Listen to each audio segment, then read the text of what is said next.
Listen students, never ever leave a question blank. Hello class 10 students, this is Riddhi Samdani और आज मैं आपको बताने वाली हूँ एक इंपॉर्टेंट बोर्ड एग्जाम टिप। जो क्वेश्चंस आपको नहीं आते क्या उसे ब्लैंक छोड़ देना चाहिए या अटेम्प्ट करना चाहिए। Listen students, never ever leave a question blank. कभी भी आपको कोई भी क्वेश्चन को ब्लैंक नहीं छोड़ना है। अगर आपको क्वेश्चन नहीं आ रहा है तो उसे 2 से 3 बार पढ़ो। 2 से 3 बार पढ़ने के बाद उसे आप याद करो कि कौन से चैप्टर से आया है, कौन से टॉपिक से आया है, क्या पूछा है और हमें क्या बताना है। ठीक है, let me give you one sample question कि आपसे पूछा है how is small intestine design to absorb the digested food. ना याद करने की कोशिश करो कि कौन से चैप्टर से आया, तो चैप्टर तो लाइफ प्रोसेसेस है।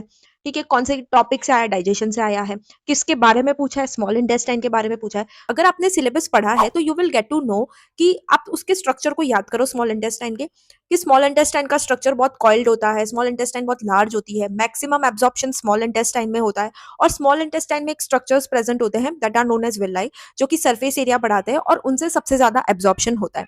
तो ऐसे पॉइंट्स को आप याद करने की कोशिश करो। अगर आपको डायग्राम याद आ रहा है तो आप डायग्राम याद करो, पॉइंट्स लिखो, लेकिन आप लिख कर आओ। ऐसे क्वेश्चन को रिलेट करके आप कुछ ना कुछ पॉइंट्स लिखोगे। रिमेंबर, अगर क्वेश्चन को ब्लैंक छोड़ा तो 0 मिलेगा और अगर अटेम्प्ट किया तो एटलीस्ट 1 और 2 मार्क्स तो मिलेंगे। And all the best for your exams. और ऐसी इन्फॉर्मेशन के लिए चैनल को सब्सक्राइब करो। बाय।